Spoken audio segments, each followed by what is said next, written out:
Welcome to the Recovery Effect Podcast with Bill Vineyard. Recovery is Bill's passion and his life's work of 30 plus years. Now it's your turn to experience the Recovery Effect, a powerful mix of recovery, spirituality, philosophy, and most importantly, living life as your true self. Now here's your host, Bill Vineyard.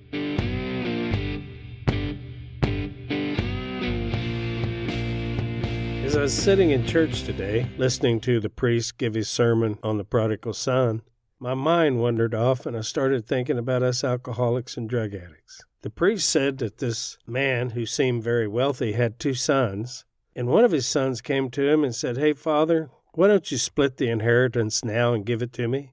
The father finally agreed and gave that son his inheritance early. Well, after a few days, the son left and went into the city. And he spent all that inheritance on prostitutes and drinking and playing Mr. Big Shot. And finally, a famine came over the land. There was a drought, and he ran out of money, and he didn't have anything to eat. Well, what he did is he went and fed pigs for a guy. And he got so hungry that he ate the husk of the corn that he fed the pigs.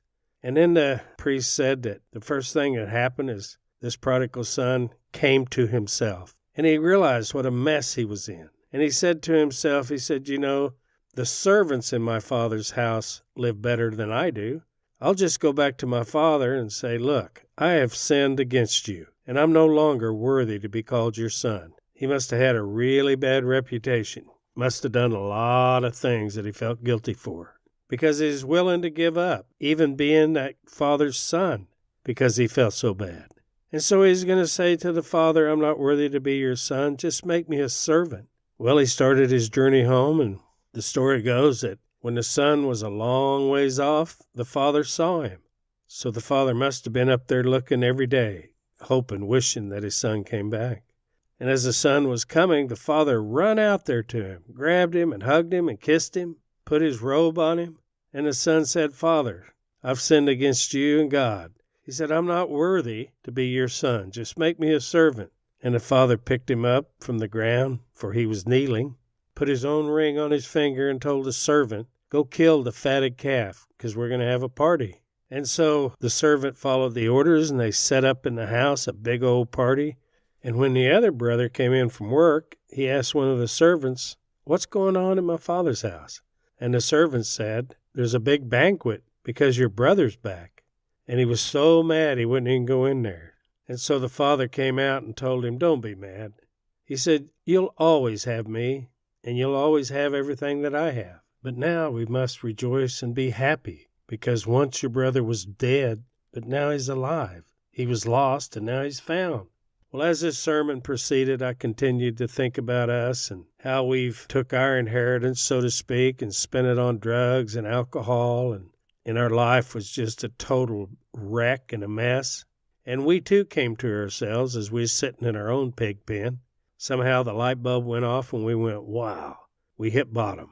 But the more I thought about that, I started looking at it from a different angle. I started asking myself, what was my inheritance? What inheritance did we have that we spent on drugs and alcohol and that way of life? And then it hit me. I spent good health. I spent days of my life. I have good eyes, good ears, arms, legs. I got a good brain. I had all these gifts from God, all these talents that He had given me.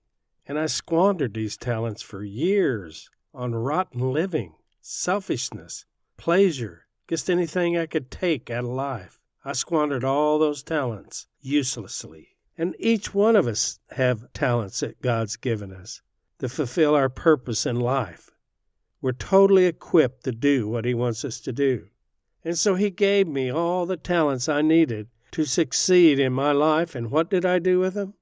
I went out there to the city, so to speak, and I spent day after day, week after week, year after year, spending those beautiful inheritance, those talents that I had, spending them on drugs and alcohol, and a bad and useless and worthless way of living.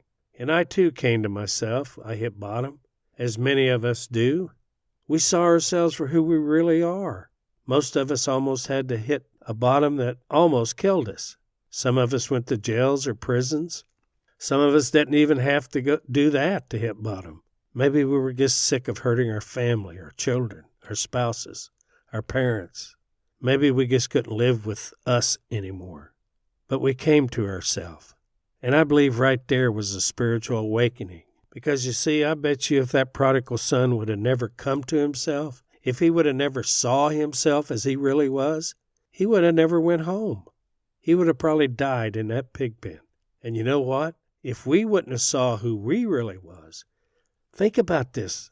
Think very seriously about this. If that light bulb would have never went off, if we would have never saw ourselves as we really were, we would have never reached out. We would have never started that journey back home. The most important thing that happened to us that are in recovery, is that we had a spiritual awakening. Awakening means that we're woken up out of a sleep and we saw where we were at. That was the first step in us getting up and starting that journey home, that journey to the program, that journey back to God, that journey back to a better way of life. Maybe that son never got his inheritance back, but I bet you he was treated really well, and I bet you he had a really decent life because he came back to his father. Maybe he made amends. Who knows what happened? We don't even need to be concerned about that. What we need to be concerned about is our life. Have we returned home, and if so, how are we now spending those talents? Just because we took our talents, our inheritance, and spent it on drugs and alcohol and a wrong way of life, doesn't mean we're not so much different than everybody else. I mean, everybody, every human being has talents, has an inheritance from God. They go out and spend it on money, making money. They go out and spend it on being powerful. Maybe they go out and spend it on everything that brings them pleasure. That their main focal point in spending their inheritance is to buy everything that brings them pleasure, to spend their talents on just bringing pleasure into their life. We're not so much different than the rest of the world. Ours is more definite and defined, alcoholism and drug addiction. They look down on us, but look around you. We see people spending their talents and their inheritance on stuff just as bad as alcohol and drugs. But how we've been so fortunate is that we have come to ourselves. We have realized who we are and what we are. And as we came to ourselves and started that journey back home, we run into the 12-step program.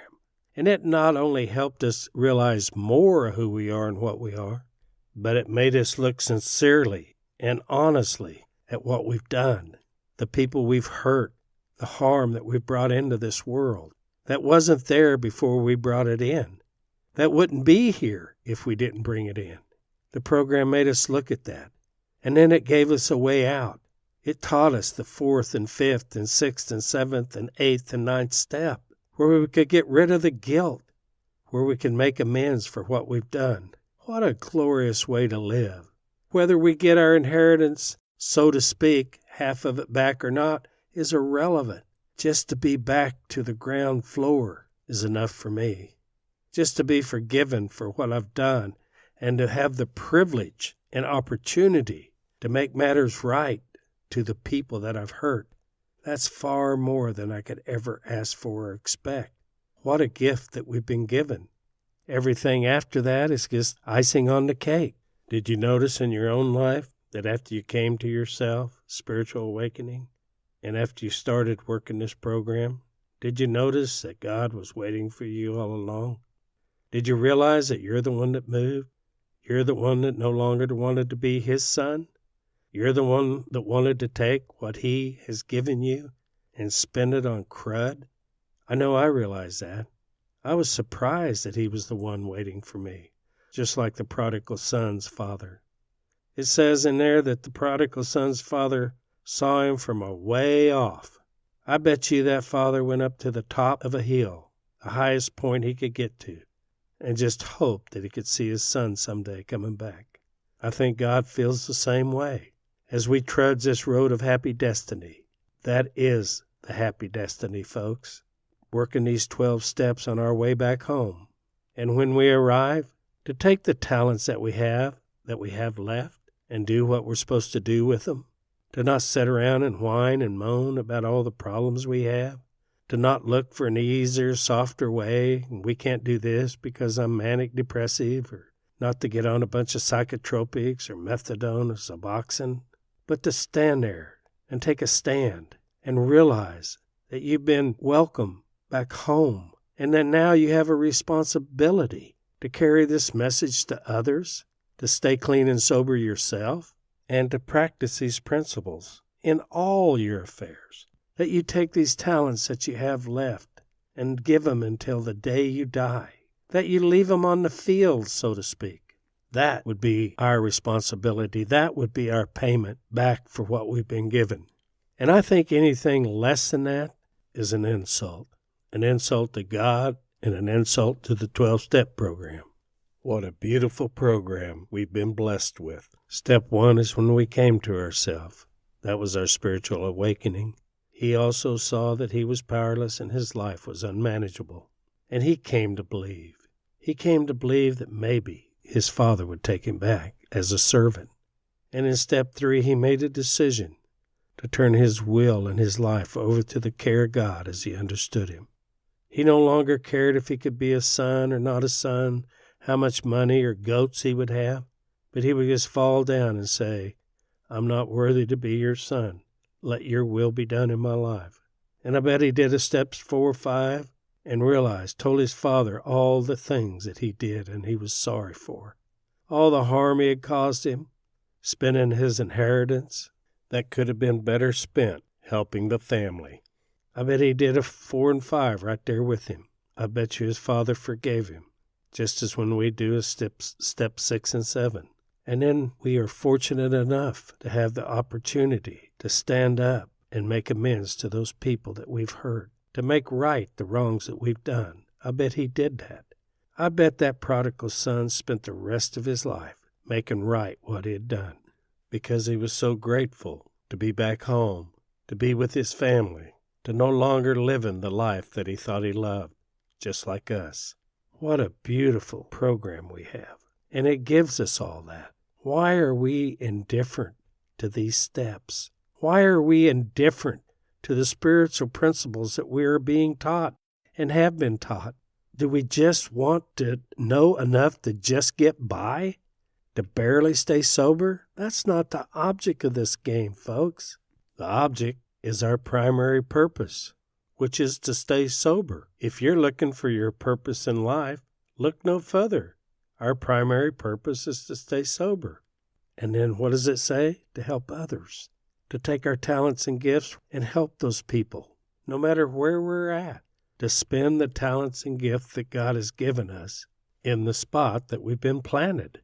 You know, I just hate to slam you into reality, but I'm going to, because it might help wake you up. Do you know from birth to death, let's say that we live 76 years, probably an average lifespan, probably a little high for alcoholic or drug addict. We've definitely done a number on our body. But let's say that's true, that we're going to live an average lifespan of 76 years. Now, from birth to death, that translates into 28,000 days. Now, if you're 30 years old, you've already used 11,000 of those days, which means that you have 17,000 left. Does that sound like a lot? If you're 30 years old, you have 17,000 days left to live. And the last 5 years of that's probably not going to be that great if you do make it to 76 years. If you're 40 years old and you have 28,000 days from birth to death, you've already used 15,000 of those days. That means you have 13,000 left. 13,000 days. Man, that's getting way down there. And if you're over 40, you got less than that. If you're a young whippersnapper and you live 28,000 days from birth to death, you've already used 7,000 of those days. So you have 21,000 days left. You know, even if you're 20 years old, 21,000 days is not that much. What I'm trying to say is that every day you get up, you spend one of those days. It's like spending $1. And what you spend it on is critical. And how you spend it's critical. Do you want to continue to spend those days on doing what you're doing? Even if you're not drinking and drugging, Do you really want to spend those days, each day, the way you're spending it? Well, you know, folks, if you really look at this thing, we don't have that many days left. We didn't have that many days in the first place. 28,000 days is not that many. And we've wasted so many of those days on nonsense, on worthless living. We can't afford to spend too many more of those days doing what we're doing. It's time to take our talents. It's time to take the inheritance God has given us and to use them in the days that we have left. So in the end, they can account for something. In the end, they can mean something. That when we leave this earth, we've left more good on this earth than we have bad. It doesn't matter what's wrong with us. It doesn't matter what psychological problems we've had. It doesn't matter if our mother never breastfed us as a child. None of that matters. What matters is how you're going to spend each day for the rest of your life. Are you going to spend it for the good, or are you going to spend it for the bad? Are you going to spend it on yourself, your own selfishness and self-centeredness? Or are you going to spend the rest of these days on others, making this world and people a better place? That's a decision that only you can make. But the great news is you're in charge of that decision. There's nothing keeping you from making it. I've told this story before, but I'm going to tell it again. When I was working on my 4th step, when I got done, I put the old pencil down and leaned back in my chair and lit up a cigarette. So glad to have that over with. As I was sitting there smoking my cigarette, this voice in my head said, "Bill, whose life is better because they knew Bill Vineyard?" And I sat there for a while, and then I used my imagination, and I went back to the earliest I could remember, and I went through my whole life in my head. And when I was finished, I realized that there was not one person that I could name that their life was truly better because they knew me. I didn't cry at that moment. I wept. It was a terrible realization. It floored me. It just engulfed me. And I bowed my head with tears in my eyes.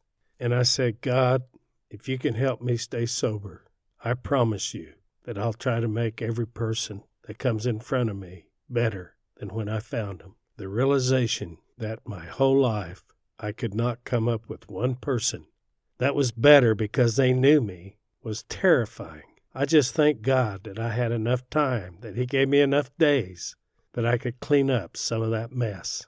We are all prodigal sons. We have all spent our inheritance in the wrong way. And we're all sitting in a pig pen.